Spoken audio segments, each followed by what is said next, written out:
Hello बच्चों, स्वागत है आपका मेरे YouTube चैनल पे। आज जो हम डिस्कस करेंगे वो है हमारी वर्कशीट नंबर 31। सब्जेक्ट है आपका सोशल साइंस, जो कि डेमोक्रेटिक पॉलिटिक्स के ऊपर है। ये टॉपिक का नाम है, डेट है आपकी 15 सितंबर 2020, क्लास है आपकी 9th। एज यूजुअल आपको यहाँ पर नेम लिखना है और यहाँ पर आपको अपने क्लास टीचर का नाम लिखना है। तो बच्चों, ये जो SST की वर्कशीट है ये इंग्लिश मीडियम में हम डिस्कस करेंगे और टॉपिक है हमारा वाई इलेक्शन। ठीक है बच्चों, तो बड़ा इंटरेस्टिंग टॉपिक है। स्टार्ट करने से पहले जल्दी से इसको लाइक और सब्सक्राइब कर लीजिए विद बेल आइकन। ठीक है बच्चों, तो स्टार्ट करते हैं। सबसे पहला पॉइंट जो दिया हुआ है, election take place regularly in any democracy. जो इलेक्शन है हमारा, जिसको हम चुनाव बोलते हैं, ये नियमित अंतराल पर होते रहना चाहिए। Election is a mechanism by which people can choose their representative and change them if they wish to do so. Election जो है एक ऐसा मैकेनिज्म है जो कि लोगों द्वारा चूज किए जाते हैं अपने रिप्रेजेंटेटिव, और अगर वो चाहते हैं तो उनको चेंज भी कर सकते हैं। The people like their elective representative or not, or these representative rule as per the wish of the people. तो जिससे लोग अपने प्रतिनिधियों का चुनाव करते हैं और अगर अच्छा हो तो उन्हें बदल भी सकते हैं। ठीक है बच्चों, चुने हुए प्रतिनिधि लोगों की पसंद के या नहीं और लोगों की इच्छा अनुसार शासन करते हैं या नहीं। ठीक है, तो ये सारा कुछ बच्चों यहाँ पर लिखा हुआ है। Finally, therefore in the context election are consider essential for any representative democracy.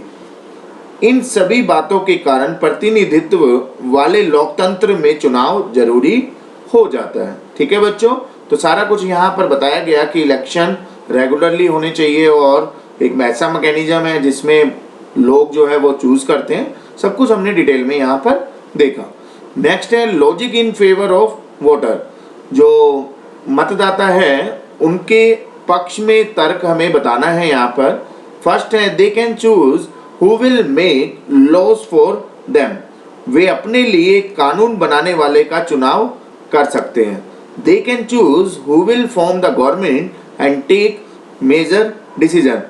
वे सरकार बनाने और बड़े फैसले करने वाले का चुनाव कर सकते हैं। They can choose the party whose policies will guide the government and law making। वे सरकार और उसके द्वारा बनाने वाले कानूनों को दिशा निर्देश करने वाली पार्टी का चुनाव कर सकते हैं। तो ये सारी चीजें हैं बच्चों जो हमने देखा कि कौन कौन से पक्ष है वोटर के लिए। ठीक है, तो उसके बाद है बेसिक ऑफ डेमोक्रेटिक इलेक्शंस। तो ये 4 पॉइंट है। Election should be conducted in A free and fair manner.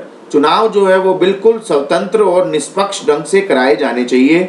दूसरा है बच्चों, everyone should have one vote and every vote should have equal value. हर किसी को मत का अधिकार है और मत का जो मोल है वो एक समान है। ठीक है बच्चों। तीसरा पॉइंट है, election must be held regularly. चुनाव का अवसर नियमित अंतराल पर मिलता रहे। लास्ट पॉइंट है इसमें, candidate preferred by people should get elected. चुनाव में मतदाताओं को अपनी पसंद के उम्मीदवार चुनने का विकल्प उपलब्ध हो। ठीक है बच्चों, तो ये चारों पॉइंट हमने पढ़े चुनाव के जो लोकतांत्रिक बनाने के आधार पर क्या क्या है। उसके बाद है, is it good to have political competition. क्या राजनीतिक प्रतियोगिता अच्छी चीज है।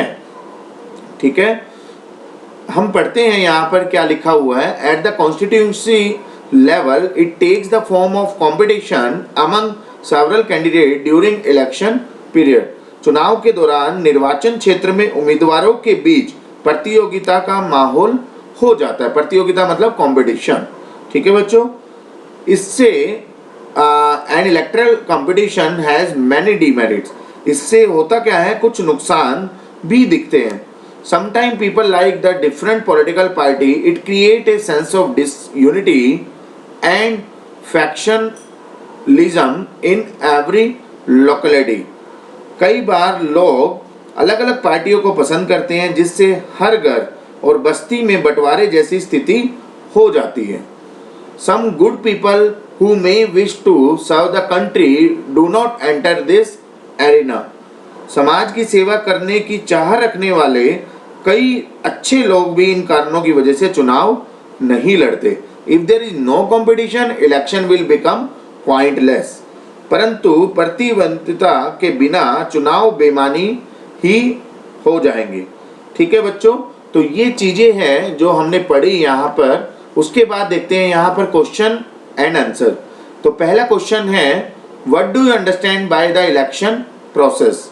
तो चुनाव प्रक्रिया से आप क्या समझते हैं। जैसे कि मैंने यहाँ पर लिखा हुआ है बच्चों, ऊपर जो दिया हुआ था, पहले का आंसर है election take place regularly in any democracy. Election is a mechanism by which people can choose their representative and change them if they wish to do so.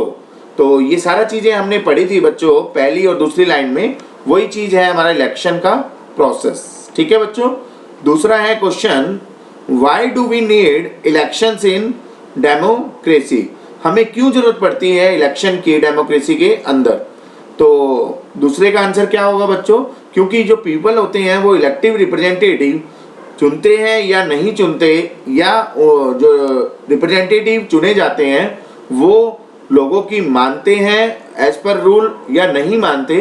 तो ये सब कुछ जो है इसी वजह से election are consider essential for any representative democracy. इसी वजह से जो इलेक्शन है उसको कंसिडर किया जाता है कि ये बहुत जरूरी है। ठीक है। तीसरा है question, what makes election democratic. ठीक है, तो क्या क्या हम किन आधारों पर चुनाव को लोकतांत्रिक बनाया जा सकता है। तो तीसरे प्रश्न का उत्तर होगा जो बच्चों अभी ऊपर डायग्राम में दिया हुआ था, following points makes election democratic. पहला पॉइंट था election conducted in A free and fair manner. दूसरा था हर एक के पास वोट है और हर एक की वोट इक्वल है। तीसरा था इलेक्शन जो है रेगुलरली होना चाहिए। चौथा था candidate preferred by people get elected. ठीक है बच्चों, तो ये चारों पॉइंट हमने यहाँ पर डिस्कस किया। उसके बाद है fourth question, according to your experience what is the nature of political competition. तो आपको अपने एक्सपीरियंस के हिसाब से बताना है बच्चों यहाँ पर कि क्या हमारा एक्सपीरियंस रहा कि किस तरह की पॉलिटिकल कंपटीशन की नेचर होनी चाहिए। तो जैसे कि मैंने यहाँ पर लिखा है, according to us political rivalry should be between political party not between the people. जो पॉलिटिक्स है वो पॉलिटिकल पार्टी के बीच में होनी चाहिए, ना कि हम जैसे लोगों के बीच में। तो ये चीज़ें हमें बच्चों यहाँ पर लिखी हैं। चारों प्रश्न का उत्तर आपको मिल चुका है और हमने देखा है यहाँ पर 1 बाय 1। जल्दी से वीडियो को लाइक कर दीजिए, प्लस सब्सक्राइब जरूर करिए जिससे कि वीडियो आपको तुरंत मिलती रहे, और फाइनली इसको शेयर करें ज़्यादा से ज़्यादा जिससे कि सभी बच्चों के पास ये वर्कशीट पहुँच जाए। मिलेंगे नेक्स्ट वर्कशीट नेक्स्ट वीडियो में। अभी के लिए थैंक यू।